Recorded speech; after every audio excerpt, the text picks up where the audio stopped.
So I'm just gonna very quickly do some scallops around this flower. Yeah, I like it. It's fun. I think what that did is that it gave me a little bit of more of a visual triangle. It's attracting the attention to this one flower at the bottom here.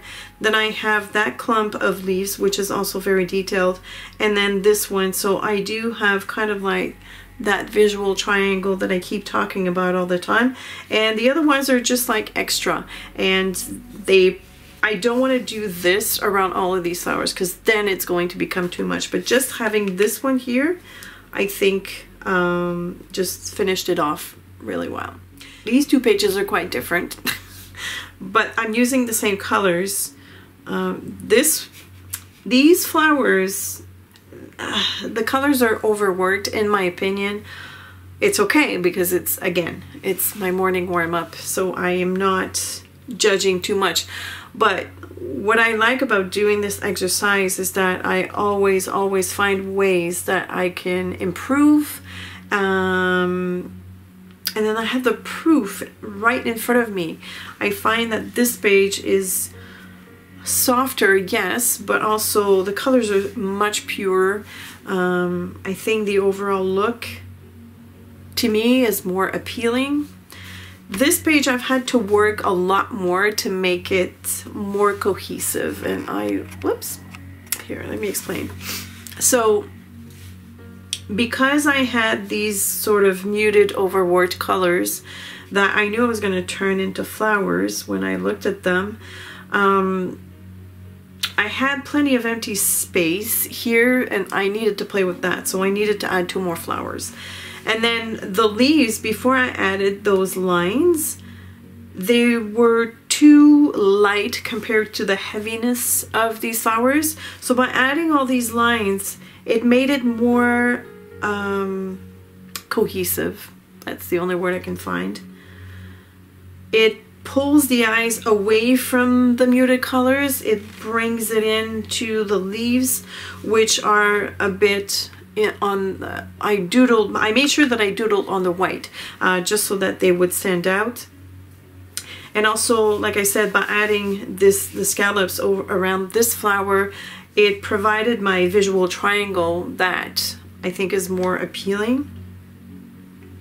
And it kind of pushed back some of these flowers because I'm not crazy about them. I like them, but I'm not crazy about them. But anyways, it's a different page. I opted not to put white inside those blue flowers, whatever, because I didn't want to mimic too much what I have on this page.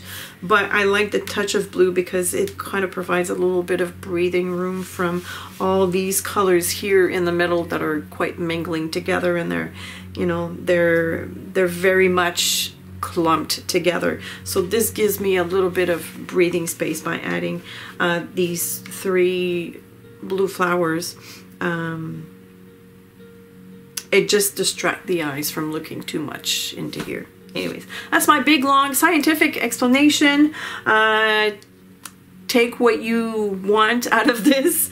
This is my opinion, my experience. I am so loving the fact that I keep doing this every morning for myself, because I always find things that I can either improve or things that, sometimes I have an aha moment when I do these, and this is how I learn. For me, this is the best way to learn. I've also realized that I really enjoy doodling.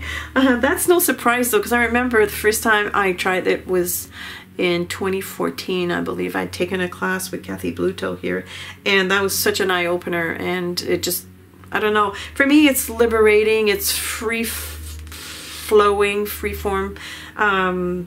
It's fun, it's just fun, it's whimsical, puts me in a good mood, and especially with those colors, you can't go wrong. So that's it for this week. I hope that you've enjoyed this week as well, and if you got into doodling, let me know.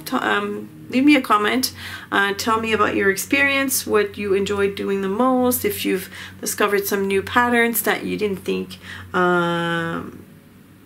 you know, some new patterns that got you inspired to do more. Let me know what you think about the difference between those two pages. Although they do use the same colors, I find they're quite different in mood. Light, heavy, both fun. Anyways, thanks so much for watching. Thank you also to my awesome patrons. As usual, the link, the list of supplies will be in the description below. I don't know why I always have a hard time saying this. Thanks so much for watching, and I will see you on Monday. Bye.